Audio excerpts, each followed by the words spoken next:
Há muito e muito tempo, no Japão antigo, na cidade de Tottori, província de Tottori, Japão, havia um vendedor de kawarake andando pela cidadezinha vendendo kawarake, um tipo de, já explico, um tipo de cerâmica, uma cerâmicazinha, ele lá vendendo com na rua, gritando: quem quer o kawarake, que é uma espécie de vasinho, uma espécie de pratinho feito de cerâmica grosseira. E o nosso personagem da história chama-se Tosuke. Uma cerâmica grosseira que serve para se colocar óleo, uma mecha e virar lamparina. Por isso que o título, até por uma questão de tamanho, né, eu decidi colocar como vendedor de lamparinas. O vendedor de cerâmicas para lamparinas fica comprido.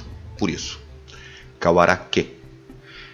Pois bem, esse rapaz, pleno verãozão, aquele treco no ombro, vendendo pela cidade. Quem quer o kawarake? Quem quer e tal. E ele tá lá, solzão do verão. No momento ele para, seca o suor. E ele percebe que está vindo alguém ali perto. A parte saindo de um beco. E aquela pessoa se aproxima dele. Quando sai desse beco, ele dá de cara com essa pessoa. E my God, meu Tupã, era uma mulher lindíssima, mas deslumbrante. Ele ficou extasiado, impressionado com a beleza daquela mulher. E ela sorriu para ele, sabe? Deu um sorrisinho para ele, fez uma reverência e foi embora.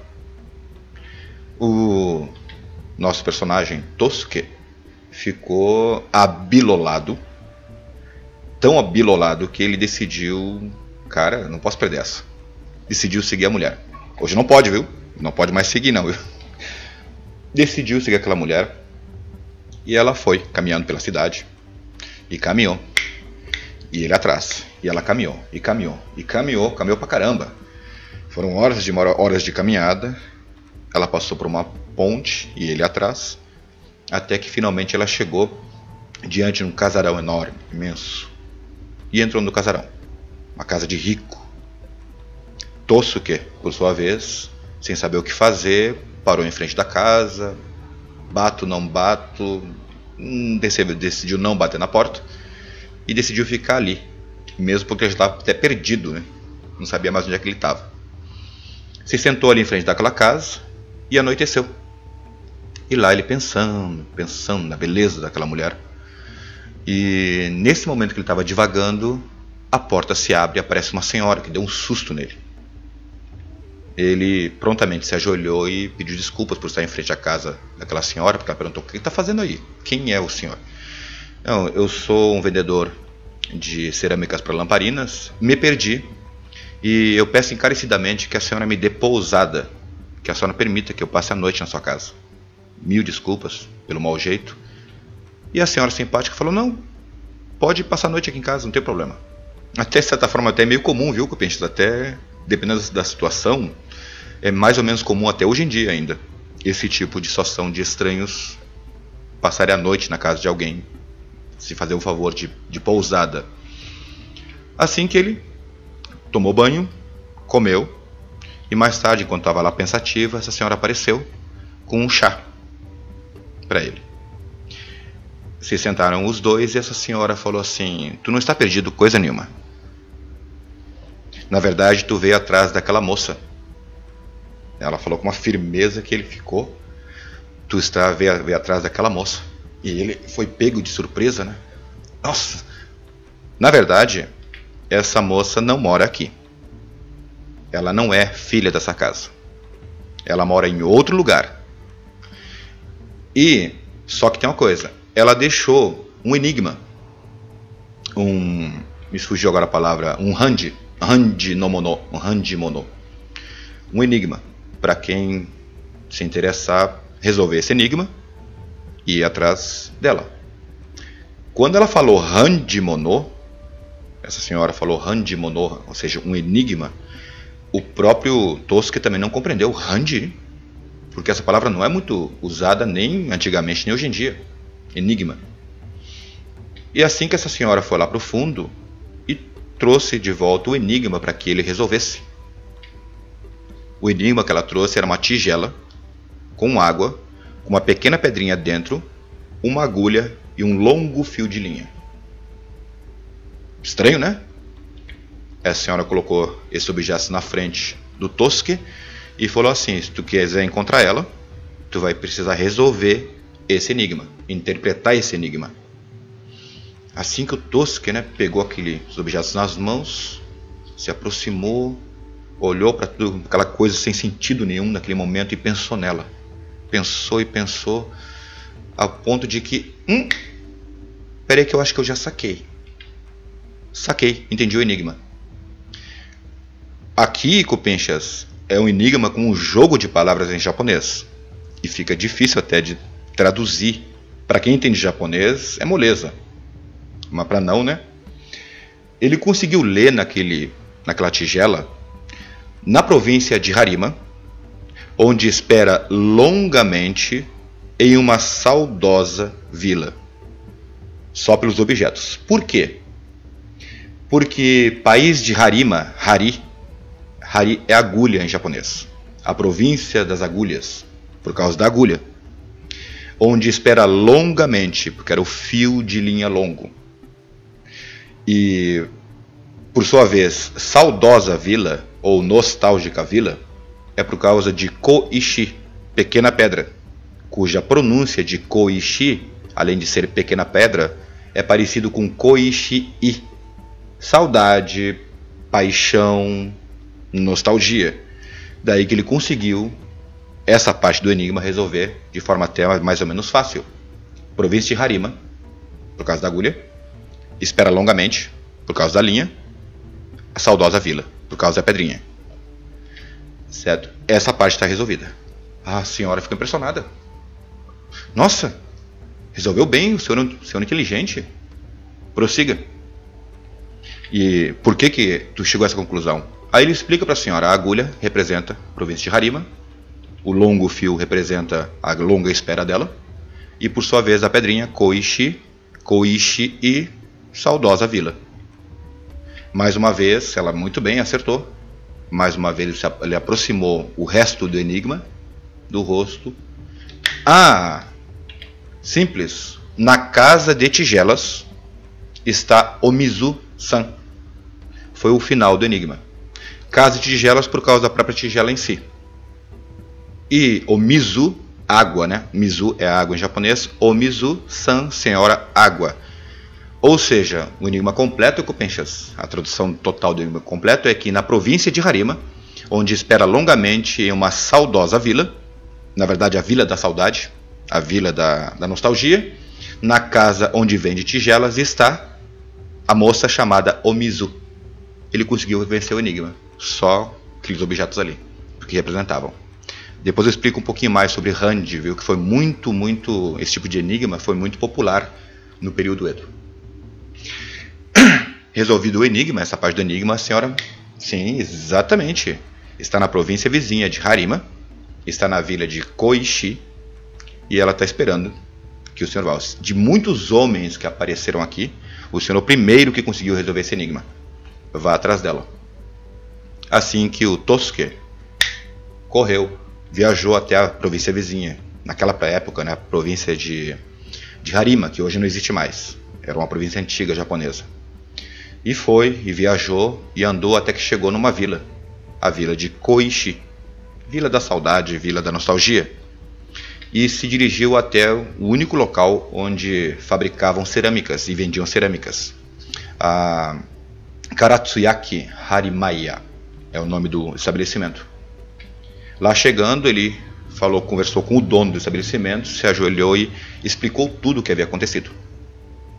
Por sua vez, o dono, com um sorriso: pois bem, realmente existe uma moça, minha filha, se chama Omizu, ela está na época de casar, e parabéns, tu conseguiu vencer o enigma, que vários tentaram e jamais conseguiram. Chegou até aqui, meus parabéns, tu vai se casar com a minha filha, tu é o noivo da minha filha agora. Ele ficou muito contente, Tosuke. No entanto, disse o pai dela, tu precisa vencer ainda um último desafio para se casar com a minha filha. Um desafio familiar, é um costume familiar que nós temos. E ele ficou impressionado. Já tinha... Mas tudo bem, né? Ou decidiu ouvir o que o Senhor disse. É o seguinte, de forma bem sinistra, esse Senhor começou a falar. Nas montanhas aqui de Harima, no topo da montanha de Harima, existe um cemitério familiar nosso. Eu quero que tu vá até esse cemitério à noite, desenterre a tumba mais nova que lá houver, destampe o ataúde e dê uma mordida no cadáver que está ali dentro. É claro que o Tosuke se escagaceou todo. No entanto, olha, o pai de família falou assim, não, se não pretende enfrentar esse desafio, pode ir embora. No que Tosuke, que já estava perdidamente apaixonado por essa mulher, tá bom, eu aceito esse desafio. Eu vou lá e vou dar uma mordida no que tiver dentro desse ataúde.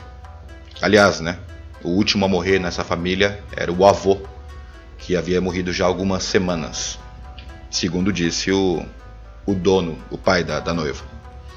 E os dois foram de noite até esse cemitério e chegaram na tumba mais nova que havia nesse cemitério. E assim que Tosuke, né, completamente desconcertado, começou a cavocar com a enxada.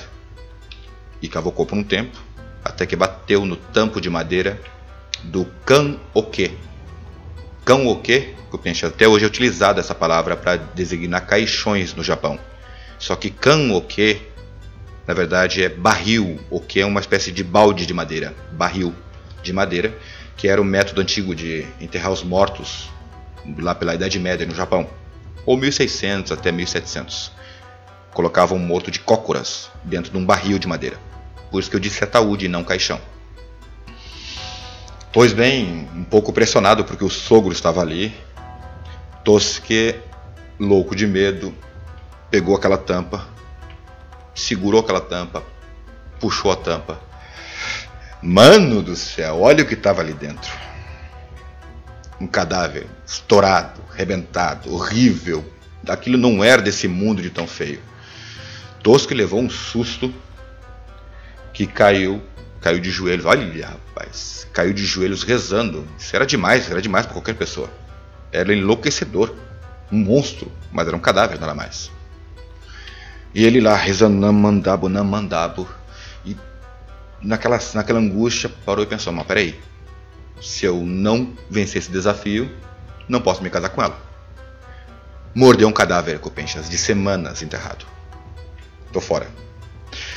Pois bem, juntando a coragem que ele não tinha, ele se aproximou do buraco, segurou aquele cadáver, se aproximou e deu uma mordida na bochecha do cadáver. Cacilda! E nisso, o futuro sogro, se exultou de alegria. Só que Tosuke percebeu uma coisa. Aquela mordida que ele deu, ele sentiu uma coisa na boca. Sentiu um sabor doce.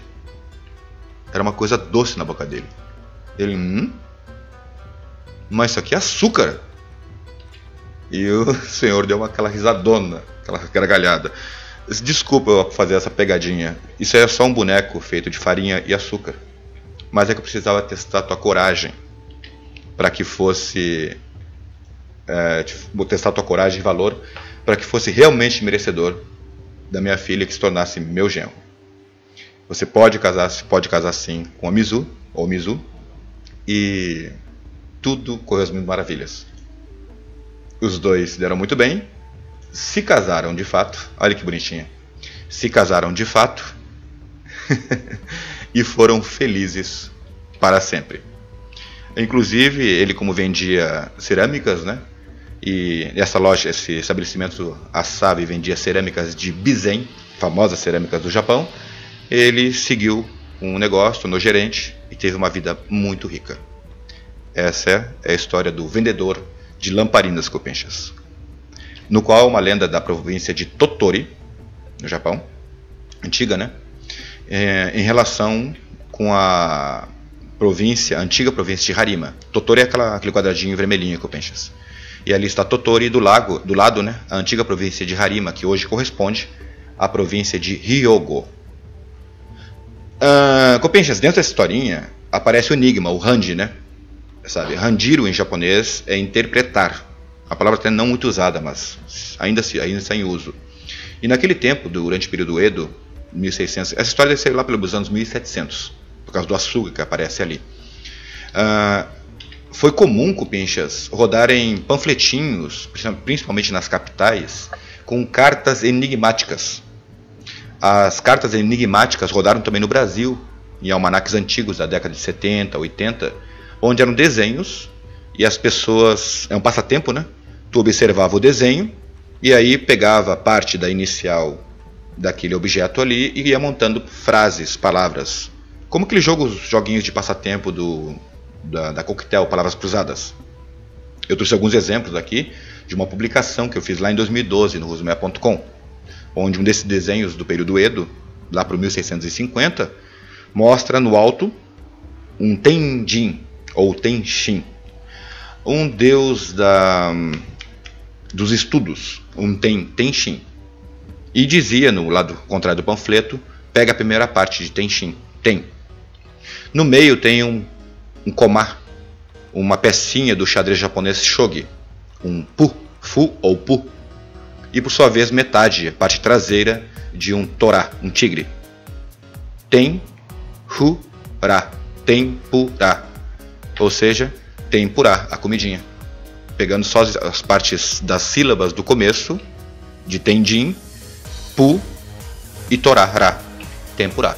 É esse joguinho de palavras, Copenchas, que faziam em desenhos naquele tempo.